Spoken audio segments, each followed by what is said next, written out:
الحمدللہ والصلاة والسلام علی رسول اللہ وعلی آلہ وصحبہ ومن والا، اما بعد۔ آج ہمارے پاس جو موضوع ہے وہ ہبہ اور عطیہ کے حوالے سے ہے۔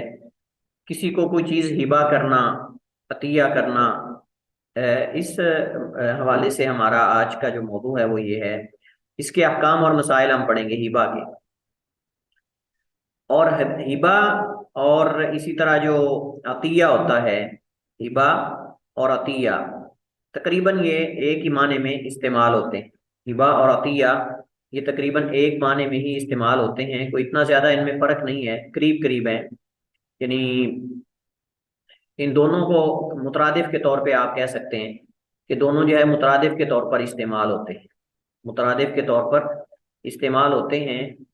سب سے پہلے تو ہم ہبہ کی تعریف پڑھتے ہیں، اور تعریف پڑھنے کے بعد اس کی مشروعیت اور اس کے دیگر احکام اور مسائل جو ہیں وہ ہم اس کی طرف جائیں گے۔ تو ہدیہ، عطیہ اور ہبہ، ہدیہ، عطیہ اور ہبہ تقریباً یہ قریب قریب ہیں تینوں، ان میں کوئی فرق نہیں ہے۔ تو ہبہ جو ہے یہ باب وہابا یہابو ہباتن سے مصدر ہے۔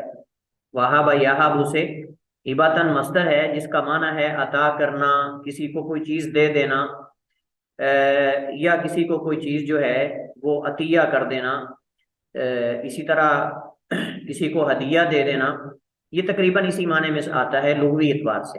اصطلاحی اعتبار سے ہبہ سے کیا مراد ہے؟ اصطلاح میں ہبہ سے مراد اپنی زندگی میں کسی کو کسی چیز کا بغیر کسی عوض کے یا بغیر کسی معاوضے کے مالک بنا دینا، یہ عطیہ اور ہدیہ کہلاتا ہے۔ اسے عطیہ بھی کہتے ہیں اور اسے ہدیہ بھی کہتے ہیں۔ آپ نے کسی کو ہدیہ گفٹ دیا، وہ گفٹ بھی گویا کہ آپ نے اپنی زندگی میں اس کو اس کا مالک بنا دیا بغیر کسی عوض اور معاوضے کے۔ اسی طرح آپ کسی کو عطیہ کرتے ہیں، عطا کرتے ہیں یا ہبہ کرتے ہیں تو وہ بھی اسی معنی میں ہی ہے، اس کے اندر معاوضہ نہیں ہوتا۔ اور اگر اس کا مطلب یہ بھی ہوا، یہاں ایک بڑا اہم فائدہ ہے جو قابل ذکر ہے، وہ یہ ہے کہ جب اس کی تعریف کے اندر ہم نے یہ کہا کہ بغیر کسی عوض اور معاوضے کے، اس کا مطلب یہ کہ ہمیں کسی کو گفٹ دیتے ہوئے، ہمیں کسی کو ہدیہ یا ہبہ کرتے ہوئے یہ ذہن کے اندر نہیں رکھنا چاہیے کہ یہ بھی مجھے دے گا۔ جو ہمارے ہاں ٹیکنیکلی خرابی پائی جاتی ہے، فنی خرابی کہہ سکتے ہیں اس کو۔ اگر کوئی بھول کر، ویسے تو ہمارے ہاں اس کا جو ہے وہ رواج ہی بہت کم ہے، یہ ہدیے وغیرہ دینا اور جو عطیے وغیرہ ہوتے ہیں۔ حالانکہ نبی علیہ الصلوۃ والسلام نے فرمایا تہادو تحابو، آپس میں ایک دوسرے کو ہدیے اور گفٹ دیا کرو، اس سے محبت بڑھتی ہے۔ اپنے دوست و احباب میں، قرب و جوار کے جو لوگ ہیں ان کے اندر یہ سلسلہ جاری رہنا چاہیے، کسی نہ کسی چھوٹی چھوٹی چیزوں کے اندر آپ اس کو گفٹ کر دیں، خوشبو گفٹ کر دیں، کوئی اس طرح کی چیز گفٹ کر دیں، اس سے محبت بڑھتی ہے۔ اللہ کے نبی علیہ السلام نے فرمایا تہادو تحابو، تہادو تحابو۔ اور میں اس حوالے سے ایک بڑا دلچسپ واقعہ نقل کرنا چاہتا ہوں کہ یعنی اس حدیث کے ضمن میں کہ نبی علیہ السلام نے فرمایا تہادو تحابو، ایک دوسرے کو ہدیے دیا کرو، اس سے محبت بڑھتی ہے، محبت کرو۔ تو اس کی ایک میں آپ کو میرا اپنا ذاتی واقعہ میں آپ کو بتانا چاہتا ہوں کہ وہاں مدینہ میں میرا ایک کلاس فیلو تھا، سوڈانی تھا، سوڈان سے، اور بڑی اتفاقی بات یہ ہے کہ اس کا نام بھی فؤاد تھا۔ میرا نام بھی فؤاد ہے، اس کا نام بھی فؤاد تھا۔ وہ فؤاد محمد تھا اور میرا نام فؤاد۔ تو وہ میں تقریباً ہمارا جو اصل میں مقابلہ رہتا تھا وہ یا تو پہلی کرسی پہ بیٹھنے کا تھا، یا پھر مسجد نبوی میں ہمارے استاد تھے شیخ عبد المحسن عباد حفظہ اللہ، ابھی بھی زندہ ہیں، ان کے درس میں سب سے آگے بیٹھنے کا، وہاں جگہ پہ قبضہ کرنا۔ ہمارا اس پہ عموماً زیادہ لڑائی رہتی تھی۔ لڑائی کا مطلب یہ کہ مسابقہ رہتا تھا اور ایک دوسرے سے آگے بڑھنا۔ تو کلاس کے اندر بھی کوشش ہماری دونوں کی ہوتی تھی کہ سب سے پہلے جو استاد کے سامنے کرسی ہے اس پہ میں نے بیٹھنا ہے، اس کی کوشش یہ ہوتی تھی کہ میں نے بیٹھنا ہے۔ تو کافی ہمارا آپس میں نا اس وجہ سے تعلق تھا، ایک بہت اچھا تعلق تھا۔ تو مسجد نبوی کے اندر بھی پھر یہ ہونا کہ جس نے جگہ جا کے پہلے قبضہ کر لیا ہے نا، اس نے پھر اپنے ساتھ والے کی جگہ رکھنی بھی ہے۔ یعنی ہمارا کوئی آپس میں اختلاف اس قدر شدید نہیں تھا، بس یہ کہ ایک دوسرے سے آگے جانا، اور پھر جس نے پہلے جگہ پہ قبضہ کر لیا اس نے ساتھ دوسرے کی بھی رکھنی، یہ بھی تھا۔ اگر مسجد نبی میں وہاں درس کے سامنے استاد کی کرسی کے سامنے وہ شیخ عبد المحسن آباد کی کرسی کے سامنے اگر جائے نمازیں رکھتے تھے، جائے نمازیں رکھ دیتے تھے، کیونکہ وہاں تک صفیں نہیں جاتی، وہ پیچھے مسجد نبی کی پچھلے حصے میں ہوتا ہے درس، تو وہاں تک صفیں نہیں جاتی، اس وجہ سے وہاں ہم جائے نمازیں رکھ دیتے تھے۔ تو کوشش ہوتی تھی کہ میری جائے نماز سب سے آگے ہو، تو پھر اگر میں نے اپنی جائے نماز رکھ دی ہے نا تو ساتھ میں اس کو بٹھا لیتا تھا، اور اس نے رکھ لی تو مجھے، لیکن یہ کہ ہماری کوشش ہوتی ہے کہ پہلے میں نے آگے جائے نماز رکھی۔ اس طرح کلاس کے اندر ہم دونوں میں سے آرے کی کوشش ہوتی تھی کہ جو آگے استاد کی کرسی ہے سب سے آگے اس پہ بیٹھنا ہے۔ تو ایک دن ایسے کلاس میں کسی عربی جملے پر ہمارا اختلاف ہو گیا، کوئی ورڈ تھا عربی، کوئی لفظ تھا، اس کی ادائیگی کے اندر یا کوئی اختلاف ہو گیا ہمارا۔ بہرحال وہ خلاصہ یہی تھا کہ وہ غلطی پہ تھا، اس کو مطلب چاہے عربی ہے لیکن صاف ظاہر ہے کہ غلطی کوئی بھی کر سکتا ہے، تو اس پہ میری اس سے ناراضگی ہوگی اور اس کو بھی لگا کہ میں نے غصہ کیا ہے کافی۔ تو ابھی یعنی آپ اس لڑکے کا اندازہ لگائیں کہ اس لڑکے نے، جیسے میں نے کبھی چھٹی نہیں کی کلاس سے، ایسے اس نے بھی کبھی چھٹی نہیں کی۔ تقریباً ہماری جو سمجھ لیں کہ کچھ صفات ہیں وہ ملتی جلتی تھی۔ تو اچانک وہ غائب ہو گیا، میں نے کہا اللہ خیر کرے کہ یہ غائب ہو گیا، کہاں گیا؟ اس نے تو کبھی چھٹی نہیں کی، پتہ نہیں میرے ساتھ ناراض ہوا ہے اس وجہ سے کوئی۔ تو وہ نہ ایک کلاس اس نے مس کی، حالانکہ اس نے کبھی کلاس مس نہیں کی۔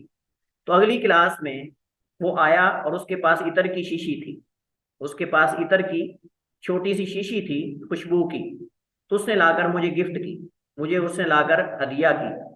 تو میں دیکھ کر باللہ العظیم، اس نے جب مجھے یہ، حالانکہ چھوٹی سی شیشی تھی، اس کی کیا اوقات ہوتی ہے، لیکن صاف ظاہر ہے کہ اس کو صاف ظاہر ہے کہ اس چیز کا علم تھا کہ اب یہ غصے میں ہے۔ تو حدیث میں آتا ہے کہ تہابو انسانی فطرت ہے، اگرچہ کوئی معمولی سا بھی ہدیہ کیوں نہ ہو۔ تو وہ بیچارہ اس نے کلاس مس کی اور اس کو پتا تھا کہ میری غلطی ہے اور اس کی یعنی غلطی تھی، اور اس پہ ناراضگی بھی ہوئی ہماری۔ تو اس کے بعد پھر اس نے معذرت کی، اور معذرت کرنے کے بعد اس نے مجھے وہ عطر کی شیشی جو ہے وہ گفٹ کی۔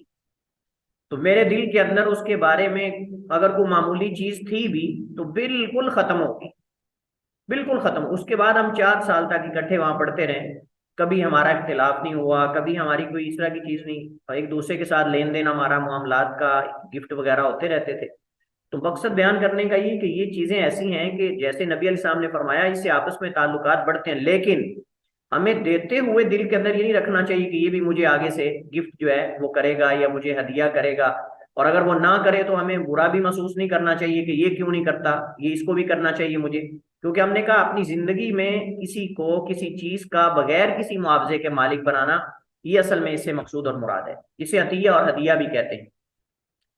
ہبہ کی مشروعیت، ہبہ مشروع اور مندوب اعمال میں سے، مندوب یعنی مستحب، مندوب کا معنی مستحب اعمال میں سے۔ اللہ تعالیٰ قرآن کریم میں فرماتا ہے فَإِن طِبْنَ لَكُمْ عَنْ شَيْءٍ مِّنْهُ نَفْسًا فَكُلُوهُ هَنِيئًا مَرِيئًا، بس اگر وہ اس حق مہر میں سے کوئی چیز تمہارے لیے چھوڑنے پر دل سے خوش ہو جائیں، یعنی حق مہر میں سے کچھ تمہیں اپنی رضامندی سے ہبہ کر دیں، وہ بیویاں، عورتیں، تو تم ان سے جو ہے وہ کھا لو، تو اسے کھا لو اس حال میں کہ مزیدار اور خوشگوار ہے، اس حال میں کہ مزیدار اور خوشگوار، ہنیئا مریا، یعنی تم اس سے کھا سکتے ہو۔ اس طرح اللہ تعالیٰ قرآن کریم میں دوسرے مقام میں فرماتا ہے وَآتَ الْمَالَ عَلَى حُبِّهِ ذَوِي الْقُرْبَى وَالْيَتَامَى وَالْمَسَاكِينِ وَابْنَ السَّبِيلِ وَالسَّائِلِينَ وَفِي الرِّقَابِ، اور دیا اس نے مال عَلَى حُبِّهِ، اس کی محبت کے باوجود، ذوی القربہ قریبی رشتہ داروں کو، یتیموں کو، مساکین کو، مسافروں کو، ابن السبیل اور مسافر کو، والسائلین مانگنے والوں کو، وفی الرقاب اور گردنیں چھڑانے میں اس نے اپنا مال خرچ کیا۔ اسی طرح حضرت ابو ہریرہ رضی اللہ تعالی عنہ سے روایت ہے، وہ اللہ کے نبی علیہ السلام سے بیان کرتے ہیں کہ رسول اللہ صلی اللہ علیہ وسلم نے فرمایا یا نساء المسلمات، اے مسلمان عورتوں، اے مسلمان عورتوں، لا تحقرن جارۃ لجارتها، نہ حقیر جانے کوئی پڑوسن اپنی پڑوسن کو، کوئی پڑوسن اپنی دوسری پڑوسن کو حقیر نہ جانے، ولو فرسنا شاتن، اگرچہ معمولی ہدیہ کیوں نہ دینا پڑے، اور وہ کیا ہے، خواہ بکری کا کھر ہی کیوں نہ دینا پڑے۔ فرسن کہتے ہیں جو اس کا ہوتا ہے نا پایا، اس کو ہمارے یہاں کہتے ہیں نا پائے، تو اگر بکری کا ایک پایا بھی اس کو گفٹ کیوں نہ کرنا پڑے، اس کو اتنا حقیر نہ جانو، یعنی جس خاندان سے بھی اس کا تعلق ہو اس کو گفٹ کرو، اس کو ہدیہ کرو، تاکہ اس کے دل کے اندر یہ نہ آئے کہ شاید یہ مجھے حقیر سمجھتے ہیں۔ حضرت عائشہ رضی اللہ تعالی